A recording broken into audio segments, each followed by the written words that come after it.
Princess stood in front of the window of Theta Station and looked at the stars. Her skin was clear like glass, and light moved through it in waves of blue and green. She did not move. She did not blink. Her body was perfect because her people had built her to be perfect. For 300 years, they had ruled a large part of space. They were smart. They were strong. They did not get sick. They did not waste time with feelings or love or family. They made choices based on logic and numbers. Nothing else mattered. But today, they needed to meet with humans. Humans were different. They were weak. Their bodies broke easily. They got sick and died. They fought with each other over things that made no sense. They loved their children so much they would die to save them. They sang songs and told stories. The thought these things were foolish. Yet the Galactic Council had decided that humans needed to join their group. Humans lived on a planet called Earth, and Earth had things they wanted. So today, a human warrior was coming to Theta Station to hear the rules he would need to follow. Was the princess of the Empire. Her job was to tell the human what the Galactic Council had decided. She would explain the rules. The human would accept them. This was how things always worked. She had read everything about humans. Their history showed that they were violent and confused. They made many mistakes. They had fought hundreds of wars against each other. They had almost destroyed their own world with poison and heat. They built machines, but not very good ones. They lived for only 80 or 90 years, which was almost nothing. The human's name was, he was the commander of Earth's defense force. His file said he was 42 years old. That meant he was already more than half dead. Found this strange. How could a species half dead still have so much power? The door to the chamber opened, walked in. He was tall, but not as tall as his body was covered in hair. His skin was rough and uneven. He had a scar on his left cheek that showed he had been hurt before. His uniform was blue and gray, and it had many markings on it. Each marking meant he had fought in different battles. Felt her secondary heart move faster inside her body. This was not normal. They did not have reactions like this. She made her face stay still. No one could know. Looked at for a long time. His eyes were gray like storm clouds. Then he looked at the other people in the room. There were 5 diplomats here. They had pale skin and long fingers. They did not smile. A diplomat named spoke first. His voice was flat and without feeling. He said, I speak for the Galactic Council. Humanity has been evaluated. You are ready to join our group. There are rules you must follow. Nodded, he did not sit down. He did not bow. He simply stood and waited. Told him the rules. The first rule was that Earth would give 30% of its resources to the Empire each year. The second rule was that Earth could not build any weapons more advanced than what they already had. The third rule was that all human ships would be under control. The fourth rule was that humans could not travel to certain parts of space. There were many more rules. When finished, asked to see the document with all the rules written down. I gave him a data pad, read it slowly. His finger moved across the screen. His face did not change, but something was happening behind his eyes. After 20 minutes, gave the pad back. He said, "This is interesting. I will take this back to Earth. My people need to read it. We need time to think about it." The diplomats looked at each other. This was not what they had expected. Humans were supposed to be grateful. Humans were supposed to be afraid. Said, "The council has decided. There is nothing to think about. You will accept these rules." Looked at, he did not look afraid. He looked calm and ready. He said, "In my experience, rushing into big decisions usually ends badly. We have learned that on Earth. When we move too fast, we make mistakes. I would like to make sure we do this right. I think that is smart, not weak." Felt her whole body tense up. No one had ever spoken to the council this way. Stood up. "You will give us an answer in 7 days. If your people refuse, we will use force to make you obey." Did not move. He did not show fear. He simply said, "I understand." Then the meeting ended. The diplomats stood and left, but did not leave. She stayed in the chamber and looked at the human warrior. Was looking at the window at Earth below. He seemed sad when he looked at it. Had never spoken to a human before. The rules said she should not, but something was making her break the rules. Her voice came out, and it sounded strange to her own ears. She said, "You are not what I expected." Turned around. He saw for the first time without the other diplomats in the room. He said, "Neither are you." Did not know what to say. Her mind was trained to understand logic and facts, but nothing about this moment was logical. She said, "Why did you refuse the council?" walked closer to the window. He looked at Earth for a long time. Then he said, "Because I know my people, and I know that sometimes the most important choices are the ones we make together, not the ones we are forced to make alone." Did not understand this answer, but she wanted to. She said, "The council will not wait long. They will attack Earth if you refuse." Turned to face her. His eyes were serious. He said, "Then we need to show them that Earth is not as weak as they think." Felt her heart race again. Her composure was breaking. She needed to leave this room and return to her chambers. But she did not leave. Instead, she said, "I want to understand humanity better." Smiled. It was a real smile, not the fake kind she had seen from other species. He said, "Then let me show you." That was how the princess made her first choice that was not based on logic.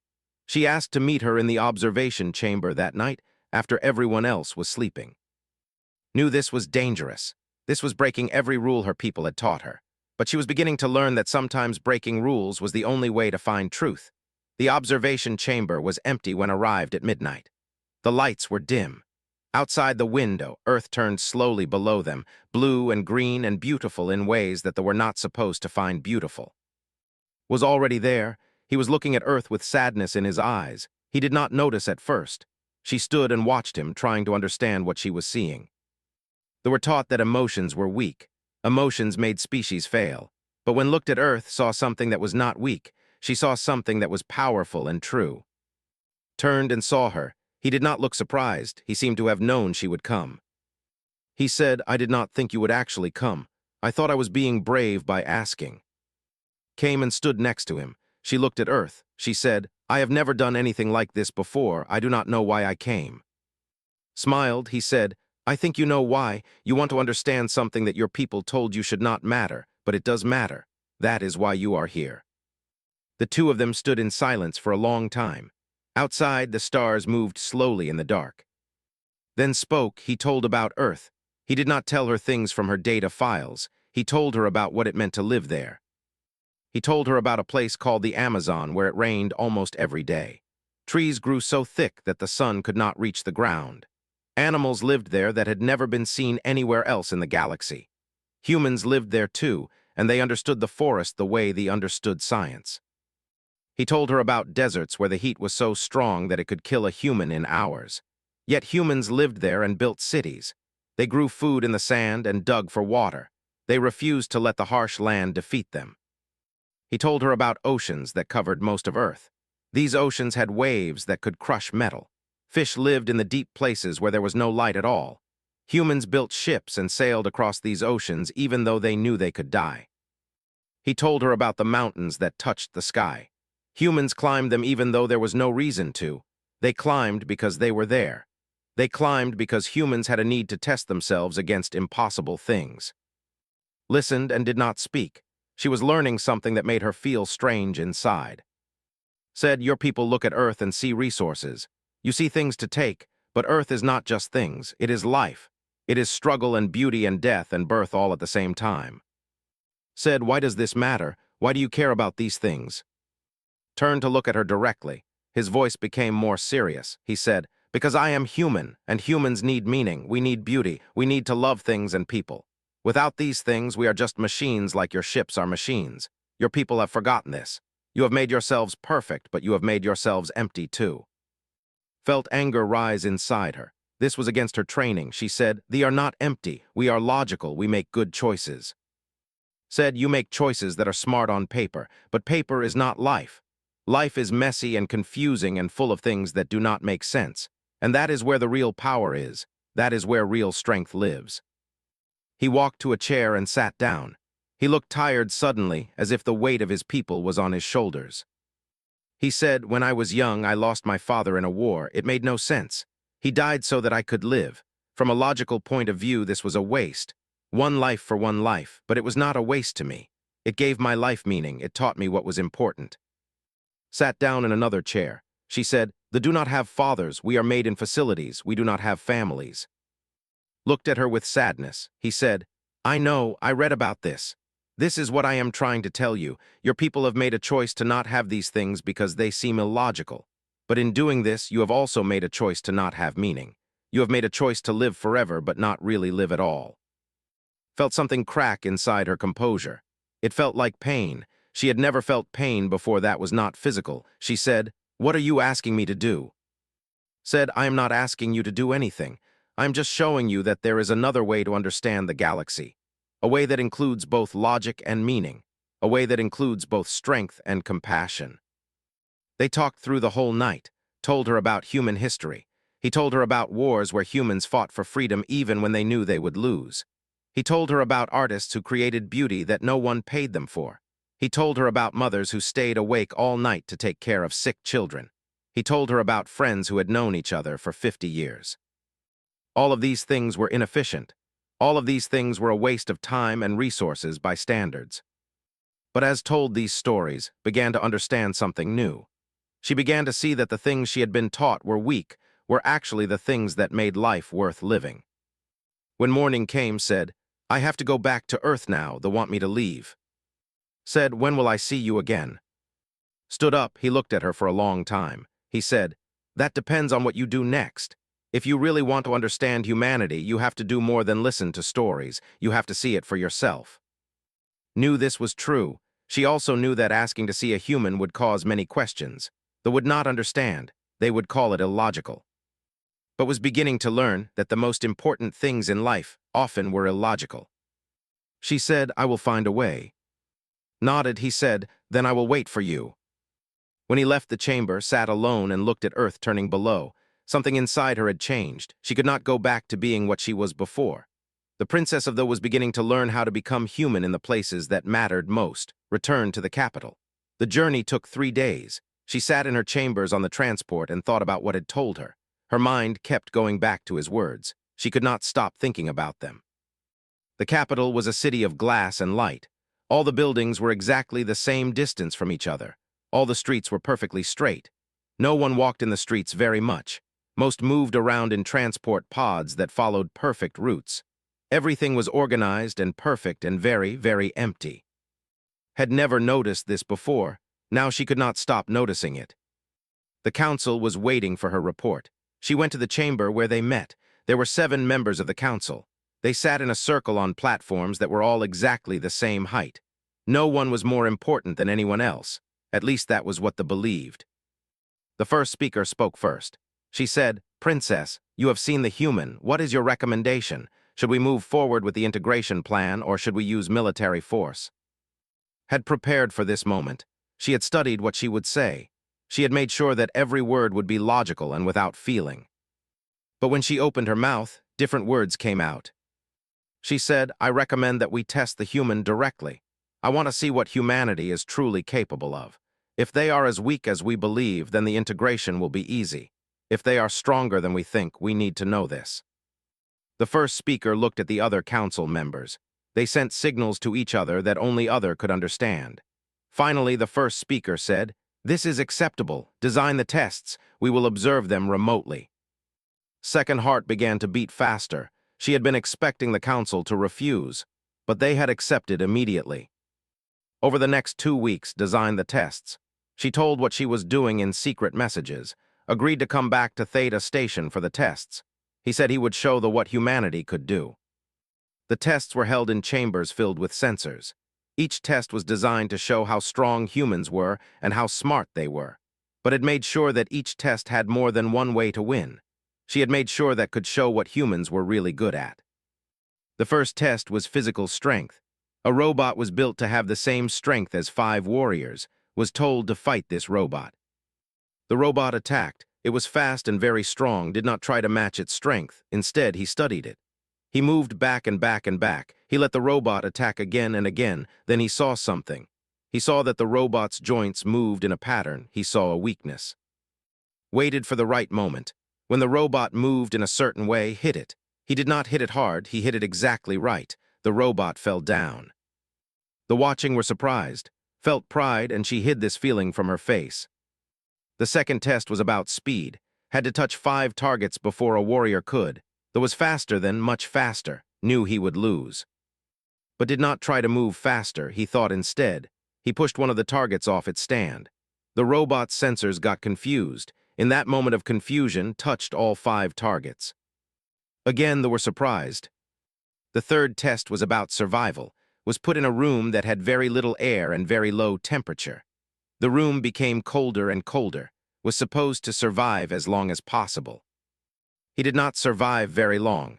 The cold was too much for a human, but before he had to leave the room, he had noticed something. He had found a way to use the machines in the room to make heat. He had solved the problem by understanding how the room worked, not by being strong. After each test was interviewed, they asked him why he did these things, explained his thinking. He said that humans survived by being smart about problems, not by being stronger than problems. By the end of the tests, the watching were beginning to understand something new. They understood that humans were not just weak creatures. Humans had a different kind of strength. Humans could think in ways that could not. But there was one more test. This one was different from the others. Was shown a scenario. There was a colony of humans on a moon. This colony was running out of food. In 3 weeks, everyone in the colony would die of hunger. The test operators asked, "What is the most logical choice?" The logic was simple. Take the youngest and strongest people, leave the others to die. This way, some humans would survive to repopulate the colony. But did not answer that way. He said, "Tell me what resources the colony has access to."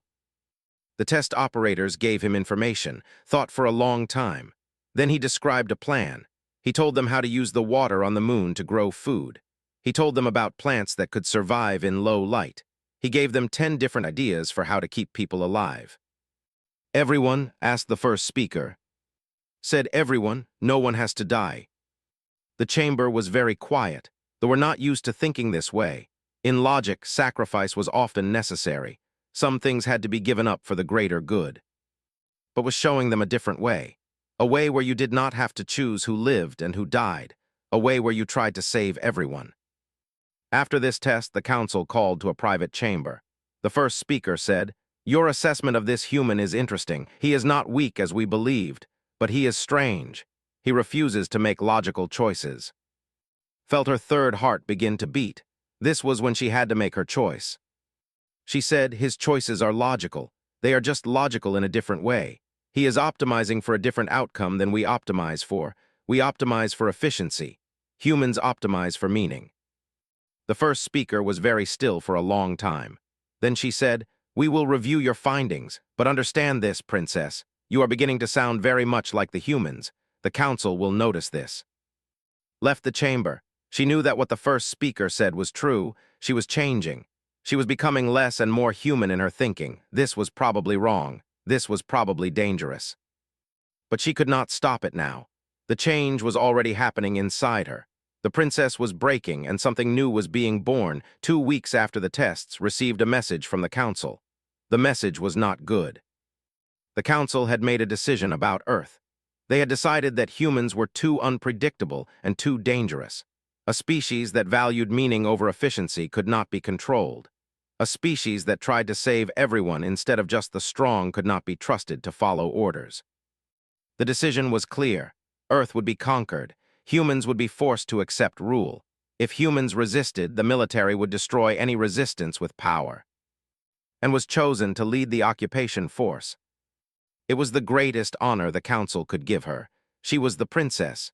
She was the one who had studied the human warrior. She was the best one to command the military operation. If she succeeded, she would be the greatest leader of her generation. She would almost certainly become the next first speaker. She would have everything the valued. But she would have to destroy what had shown her. Went to her chambers and did not leave for 2 days. She sat and thought about what the council had asked her to do. This was the moment that her entire life had been preparing her for. This was the purpose she had been built for. She was supposed to be logical. She was supposed to see that the choice was obvious. Earth had value as a resource. Humans had value as slaves. The operation would be efficient and successful. But could not do it. When she finally left her chambers, she had made a decision that went against everything she had been taught. She sent a secret message to. She told him everything. She told him about the council's decision. She told him when the military ships would arrive. She told him that she could not do what the council had asked. His message came back very quickly. He did not ask her to fight against her own people. He did not ask her to betray her family or her planet. Instead, he asked something harder. He asked her to come to Earth. Wrote, you need to see what you are choosing between. You need to see Earth with your own eyes. You need to meet humans who are not warriors or diplomats. You need to understand what will be lost if the Council destroys what makes us human. Knew that going to Earth was the most dangerous thing she could do. The Council would see this as betrayal. They would remove her from her position. They would probably execute her. That turned against their own kind were not allowed to live. But had learned something from. She had learned that some choices were more important than safety. Some choices were worth the risk of everything. She made arrangements. She told her advisors that she needed to leave the capital for personal reasons. This was unusual, but they did not refuse a princess. She booked a civilian transport. She told no one where she was going. The journey to Earth took 1 week. Stood at the window of the transport and watched the planet grow larger. She had never seen Earth before. It was so much more beautiful than she had expected. The oceans were deeper blue than any blue she had ever seen. The clouds were white and full of water. The land was covered in colors that the capital did not have. Was waiting for her when she arrived. He met her at a place that humans called an airport. It was a building where ships landed and took off. When saw him, something inside her broke completely. Her composure fell away. For the first time in her life, a princess showed real feeling on her face. Saw this, he took her hand and said, "Come on, I want to show you home." They traveled in a ground vehicle to a place called Colorado. It was a place with large mountains and forests and sky that went on forever. Drove the vehicle himself, which was unusual. Most would never touch such a thing. When they reached the mountains, stopped the vehicle. They got out and walked. The ground beneath her feet was not smooth like the capital. It was rough and uneven. Plants grew in patterns that looked like chaos but were actually perfect in their own way. The air smelled like soil and water and things growing. The sound of wind in the trees was the most beautiful thing had ever heard. Said, this is what Earth really is. Not just a resource, not just something to conquer. This is beauty. This is life in all its forms. This is why we fight. Walked through the forest with. She saw a small animal that humans called a deer. It looked at her with eyes that showed awareness and fear and aliveness. She saw a stream where water fell over rocks. She saw flowers in colors that she had no words for. That night they slept under the stars. Showed her how to read the sky. He showed her which stars were suns with their own planets. He told her that somewhere out there were other species and other worlds. Each one was different and valuable in its own way. Said, your people have built a perfect world, but perfect means nothing if there is no life in it. Perfect means nothing if no one cares about it. Earth is not perfect, but Earth is alive, and that is worth more than perfection. Knew what she had to do. The next morning, she sent a message to the council. She told them that she could not lead the occupation force. She told them that she had come to understand that humans were not something to be conquered or controlled. She told them that Earth should be treated as an equal civilization, not as a colony. She also told them that she was resigning from her position as princess. The message she received back was immediate and harsh. The first speaker told her that she was no longer a member of the empire. She was exile. If she returned to space, she would be executed. Read this message and felt sadness, but she also felt something else. She felt free. Said, you have lost everything. Said, no, I have lost what I thought I was, but I have found what I actually am. She looked at the mountains and the sky and space. She said, I am home. Military fleet arrived at Earth 3 weeks later, had known they would come. He had prepared for it, but he had also waited to see what would do. She did not run away. She did not hide. Instead, she sent messages to the command. She asked them to wait. She asked them to let her speak to them before they attacked. No one thought she could change their minds. They did not change their minds about important decisions, but believed in her. He helped her prepare what she would say. They agreed to a communication. The first speaker appeared on a screen in the main communications center on Earth. The first speaker looked at and said nothing for a long time. Then spoke. She did not use emotion. She spoke to them the way they understood. She used logic and numbers and facts.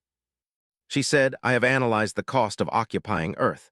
The military loss would be approximately 200 ships and 5,000 warriors. The human resistance would be very strong. The occupation would take many years. The resources we would gain would be less than the cost of taking them. The first speaker said, this is true, but we will still proceed. A decision has been made. Said, but there is another choice, a better choice. I have been studying human systems. Humans are very good at making deals. Humans are very good at trade. I propose that we offer Earth true partnership, not as a colony, as an equal partner in the Galactic Council. The first speaker said, "Why would we do this?" Said, "Because humans have something we need. We have perfection, but we have no meaning. Humans have meaning. If we work with them, we can learn. If we attack them, we lose the opportunity to understand something we do not know we are missing." For a long time, the first speaker said nothing. The whole chamber on Earth was silent. Hundreds of humans were listening to this conversation, could feel their attention. She could feel the weight of her choice. The first speaker said, "You have become too human. This is a weakness." Said, "No, it is a strength. I was made perfect, but I was empty. Being human means being willing to change. Being human means being willing to learn. Being human means being willing to risk everything for something that matters." She paused and said, "Thee are strong, but strength alone is not enough. I did not know this before I met, now I know it. I will not go back to being what I was." The first speaker turned away from the screen for a moment. When she came back, her expression was different. It was almost like respect. She said, "The council will consider your proposal. Stand by." The screen went dark, stood in the center of the chamber, and she did not know if she had succeeded or failed.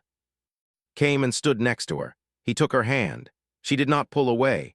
They had taught her that physical contact was unnecessary, but now she understood that some things could not be measured in logic. Some things could only be felt. They waited for 8 hours. During this time, showed other parts of Earth. He took her to a city called Denver. She saw humans buying food in markets. She saw humans sitting in parks and talking to each other. She saw mothers with their children. She saw humans making art on the sides of buildings. Everything was so different from the capital. Everything was so alive. When they contacted them again, it was not just the first speaker. It was all 7 members of the council. The first speaker said, "We have made a decision. The Empire will offer Earth partnership. Earth will be welcomed to the Galactic Council as an equal. But we require that a representative of Earth come to the council chambers. We will make a formal treaty." Looked at, he said, "You should do this. You should be the bridge between our people." Shook her head, she said, "No, I am not anymore. I am not human either. I am something new. I should not be the representative." Said, "Then who?" Said, "You should go, and I should come with you, not as a diplomat, as a person, as a friend, as proof that 2 species can understand each other if they are willing to try." The first speaker heard this, and something in her expression changed. She said, "You have chosen your path. You cannot come back from this." Said, "I know, but I do not want to come back. I want to go forward." 3 days later, and traveled to the capital together. When they arrived, they were shocked to see the princess walking beside the human warrior without any guards or formality. The treaty was signed in the council chamber. Earth and the Empire became true partners. Humans would be allowed to develop their own technology. Humans would have a voice in the Galactic Council. Humans would be treated as equals. After the ceremony, the first speaker spoke to in a private room. She said, "You have given up your crown. You have given up your life as a Y." Looked at the window. Through it, she could see the stars. She could see Earth in the distance, the blue marble that was now her home. She said, "Because I discovered that there is a difference between being perfect and being alive. I learned that strength is not just in power. Strength is also in being able to change, in being able to learn, in being able to care about something more than yourself." The first speaker said, "You have become very human." Said, "Yes, but I have also taught you something that we needed to learn. We needed to learn that there are other ways to be strong, other ways to build a world that matters." The first speaker nodded slowly. She said, "Perhaps you are right. Perhaps we have much to learn from humans." Returned to Earth with, she did not have a title anymore. She was not a princess. She was simply a person trying to understand a new world. But in the hearts of both humans she became known as something else. She became known as the bridge, the one who showed that understanding between different species was possible, the one who proved that compassion was not weakness, the one who chose meaning over perfection. And stood on that same hillside in Colorado where they had first watched Earth together. The sun was setting, and the sky was full of colors that existed nowhere else in the galaxy. Said, "Are you happy?" Thought about the question. She had been made to be perfect. She had been taught to think that happiness was not important, but now she knew better. She said, I am not sure if happy is the right word, but I am something I have never been before. Said, what is that? Said, I am alive. And as they watched the sun set over Earth, the princess who had become human and the warrior who had taught her to dream understood that the greatest strength in the galaxy was not in weapons or technology or perfect logic. It was in the courage to change. It was in the willingness to learn. It was in choosing to care about something more than yourself. It was in becoming something greater than you ever thought you could be.